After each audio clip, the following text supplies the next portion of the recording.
Third dive session of the week. We're going for halibut again.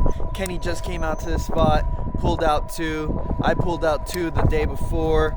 Tuan and I are hoping for a 70-incher, so when we come out with the 70-incher, don't be too surprised. But conditions look good.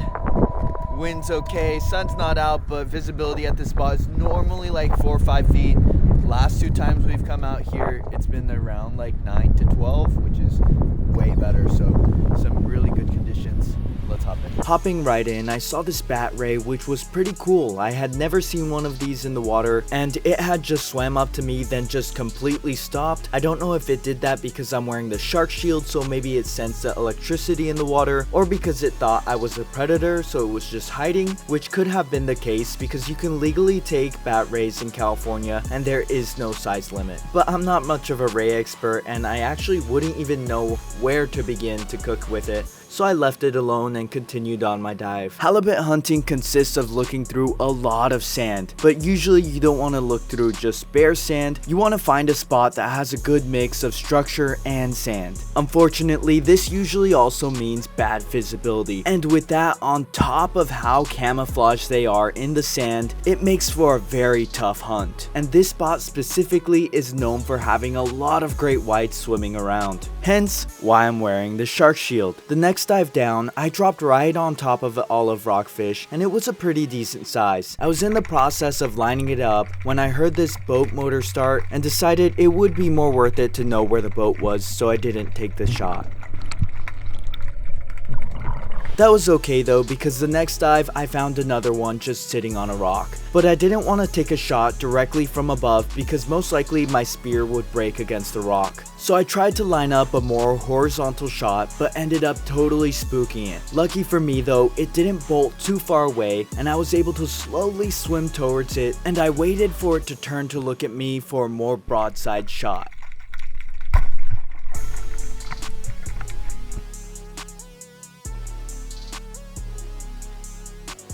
Olive rockfish, pretty nice.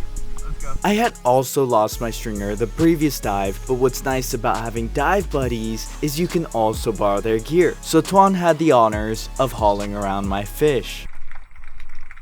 That was the Lingcod I just so happened to chance upon, and it was sitting so still that I was even able to sit right next to it, turn my GoPro on, and get a perfect shot. And speaking of perfect shots, visibility was so good you could actually see me bring this ling up from the deep. Normally you wouldn't be able to see it until it was right in front of my face. This wasn't the biggest Lingcod I've seen, but it was still a very good one. I typically don't shoot any lings under 26 inches. This one ended up being 24 inches, but it had been a while since I'd gotten any Lingcod at all, and I wanted some in the cooler. Plus, you can't always put pressure on just the larger fish. I then marked one of the holes that I usually find Lingcod in and told Tuan to check it out.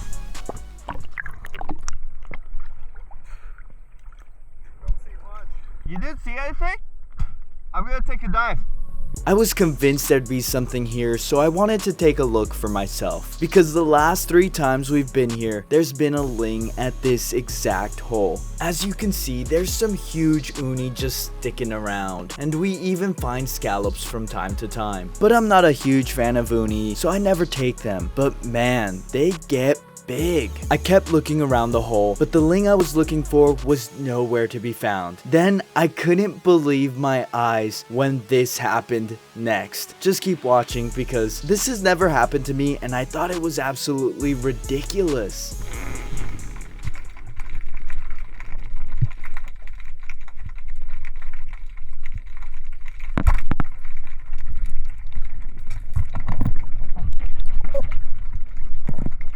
At first I was so confused. What type of fish is that? And then I realized it's a halibut swimming around.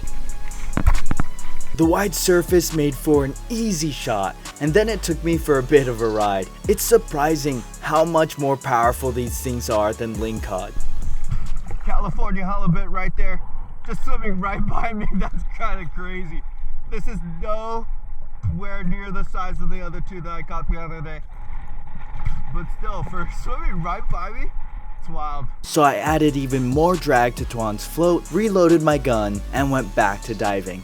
Yep, Yeah. Tuan here just gave me the one, which means he's about to take a dive down. I can either verbally confirm it or give him the thumbs up, which means that I will be watching his back through the duration of his dive. Our group tends to practice the buddy system, more specifically 1 up, 1 down, in which one diver takes a dive while they are being monitored by another diver on the surface who ensures that they come up safely. This not only reduces the risk of spear gun crossfire, but it's also a precaution for blackouts and sambas that could easily result in one of us dying. And if you've been around the sport for a while, you know that happens pretty often. So tight buddy diving is a necessity. Once the diver surfaces, we exchange thumbs up just to make sure everything's good, and then the surface diver gives a 1, now exchanging roles. The sandy spots between these boulders are exactly where you'll be looking for the halibut laying down. I think for halibut hunting, the most effective method is just to cover as much ground as possible. So swim along maybe 5 feet off the ground and keep your head on a swivel. If you've never found a halibut hidden in the sand, it's gonna take a while to find that first one. But once you do, your mind has that search image of what you're looking for, and finding them will be a lot easier. But generally, you're just looking for a halibut shaped outline on the sea floor. Looking back on this video right here, I'm fairly certain that I missed this halibut that was just laying down right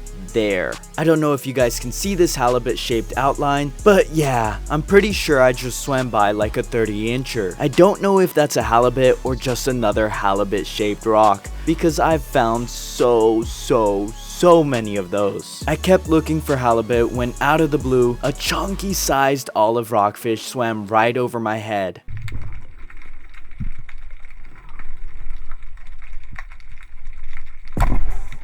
I've watched that video so many times, confused by the bubbles, but I'm pretty sure I just hit the swim bladder, which made for an interesting looking shot. Then I brought the fish up, grabbed my knife, quickly brained it, which is the most humane way of killing off these fish, bled it out by cutting the gills, which makes sure that the fish doesn't taste fishy. Then I went to go throw it on Tuan's stringer. Tuan, if you're watching this, thanks for letting me use your stringer all day and hauling around my fish.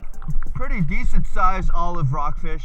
This is as big as they get, usually around 16, 17 inches.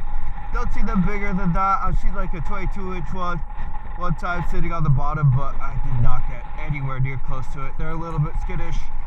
I got back to it and came across this pretty decent sized ling. I didn't end up getting the shot on video, but here's the aftermath. A nice sized blue lingcod.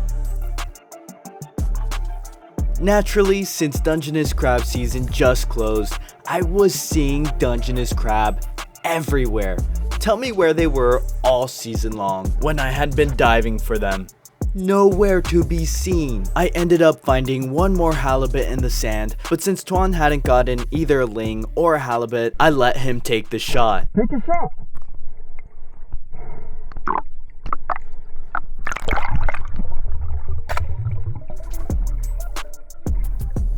I realized after that would have been the double limit that I've been trying to get for so long, but it felt so much more worth it to put him on one. All right, finishing off the dive.